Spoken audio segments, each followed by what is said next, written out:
Hey, what's up guys and gals? My name is Rick Nungy. Thanks so much for joining me today. We're going to be talking about Three's Company, more specifically about what Joyce DeWitt walked in on while she was on the Three's Company series. I think a lot of you who are fans of the show will be surprised and see truly how difficult it is to be an actor in Hollywood these days, even going back to when the show was from 1976 to 1984.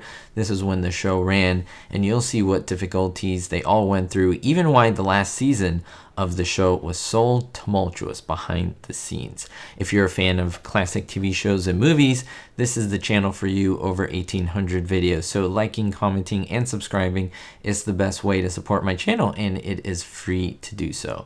Now I know a lot of you love this show. Everyone says the show with misunderstandings, even though that is kind of correct, because sitcoms even previous to Three's Company, that was the main premise. Everything was essentially misunderstandings. Everything going back to I Love Lucy, other shows in the 60s, Dick Van Dyke, and so forth. But anyway, I digress. This show with three roommates, Jack, Janet, and Chrissy. We had first the Ropers as their landlords.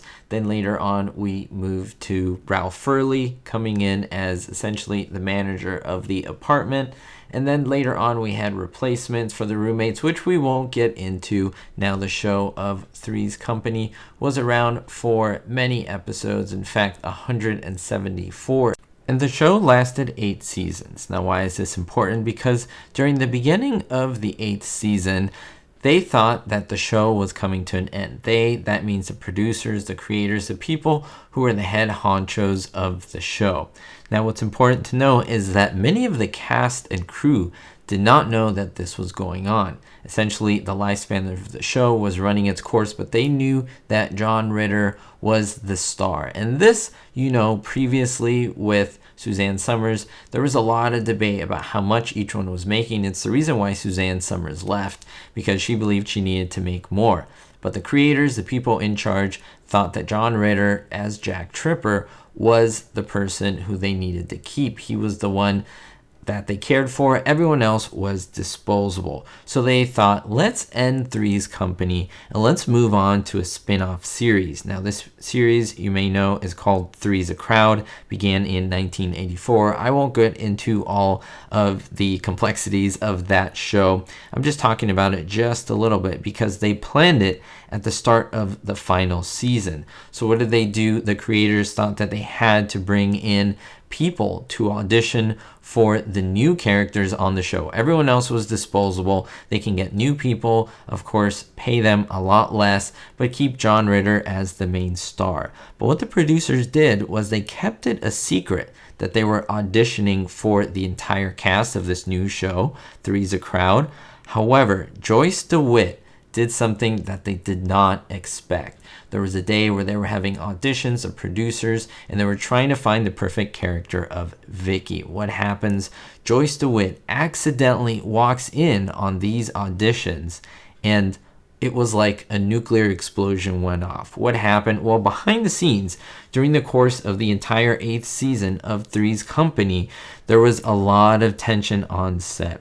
In fact, there was a lot of tension as well toward John Ritter and others because they were disappointed that the series would continue without them, and that Ritter was one that would not tell the others. So that is, Ritter didn't tell anyone else that he was going to be a part of a new show called Three's a Crowd. He didn't tell Joyce DeWitt, he didn't tell Priscilla Barnes, or any of the other actors on the show. And when Joyce DeWitt essentially walked in, she spilled the beans to the rest of the cast. Everyone got really upset at the producers, at the people who knew about this, especially Ritter, because essentially they felt like he betrayed them because he didn't tell them that this new show was coming.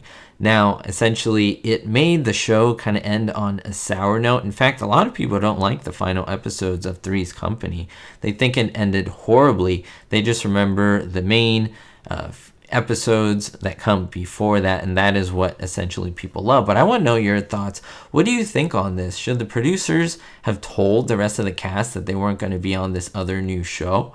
Or do they have a right to keep that secret? Does John Ritter have, something in his contract that, essentially prohibited him from not saying anything? Well, that I don't exactly know. But I mean, what's the right thing to do? Should he have told his fellow cast members that, hey, you're not going to be used after the show? Essentially, you're going to be let go and not brought on to the new show? Or was his job to just keep his mouth shut, do what he was told, and move on from there? It's a pretty controversial topic, and I want to know if you noticed the tension on screen during season 8 and why it may have been a little difficult. I mean, these were professionals, but it was a very, very tricky time on set. I'd love to know your thoughts down below and essentially how you think this went down. I'd love to read your comments as always. Always stay positive, always better yourself, and most importantly, as I always remind you, be hopeful.